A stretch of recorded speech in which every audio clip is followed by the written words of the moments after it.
প্রতি বছর আষাঢ় মাসে যখন ঘন কালো মেঘ জমে আমাদের সবার মনেই এক বিষাদের সুর দেখা দেয়, কিন্তু সেই বিষাদের সুরকে সরিয়েই বেজে ওঠে উৎসবের ডঙ্কার।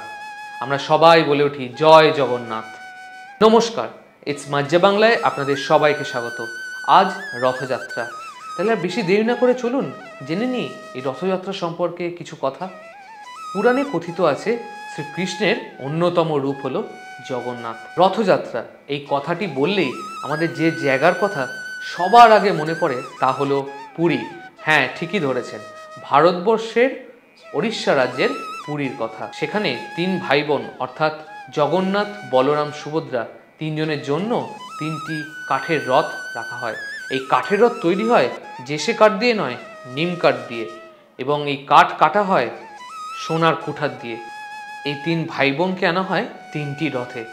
রথগুলির নাম নন্দীঘোষ, তালধ্বজ এবং দর্পদলন। নন্দীঘোষে থাকেন জগন্নাথ, তালধ্বজে থাকেন দাদা বলরাম এবং দর্পদলনে থাকেন বোন সুভদ্রা। তারা 7 দিনের জন্য আসেন মর্তে, অর্থাৎ মানুষের মাঝে থাকতে। 7 দিন পর তারা আবার চলে যান স্বর্গে, যাকে বলা হয় উল্টো রথ। এই 7 দিন ব্যাপী চলে নানা ধরনের মেলা, কীর্তন, আরও অনেক কিছু।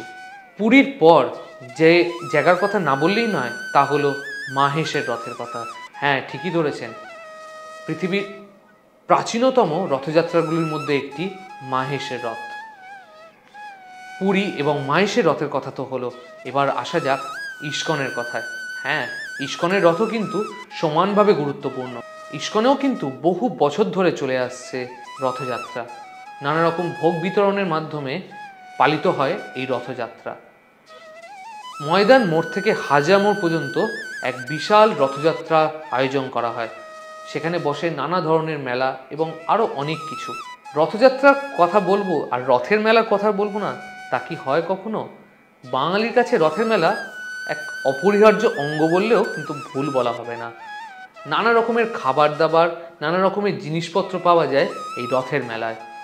বিভিন্ন জায়গায়, বিশেষ করে কলকাতার বিভিন্ন জায়গায়, বিভিন্ন জেলাতে, বিভিন্ন গ্রাম, বিভিন্ন শহরে পালিত হয় রথের মেলা। এই রথের মেলা কিন্তু শুধুমাত্র ছোটদের জন্যই নয়, ছোট বড় নির্বিশেষে সবাই মিলেমিশে থাকেন এই রথের মেলাতে, সব জায়গায়, সব সময়। একটা কথা সবসময় মনে রাখবেন, রথ কিন্তু শুধু এক কাঠের বাহন নয়, তার মধ্যে থাকেন স্বয়ং ভগবান এবং তার পরিবারেরা, আর তাকেই টেনে নিয়ে আসেন অগণিত ভক্তরা। তার মধ্যে মিশে থাকে ভালোবাসা, ভক্তি এবং আরও অনেক কিছু। রথযাত্রা কিন্তু এখন শুধু একটি জায়গাতেই সীমাবদ্ধ নয়। আজকে সোশ্যাল মিডিয়ার প্ল্যাটফর্মের মাধ্যমে বিভিন্ন জায়গায় রথযাত্রার সব কিছু দেখতে পাওয়া যায়। অগণিত মানুষ যেভাবে জগন্নাথ, বলরাম, সুভদ্রাকে নিয়ে আসেন এই মর্তে, ঠিক সেভাবেই 7 দিন পর তাদের চলে যেতে হয়। তখন থাকে অনেক বিষাদ, অনেক খারাপ লাগা। আপনাদের সবাইকে রথযাত্রার অনেক অনেক শুভেচ্ছা।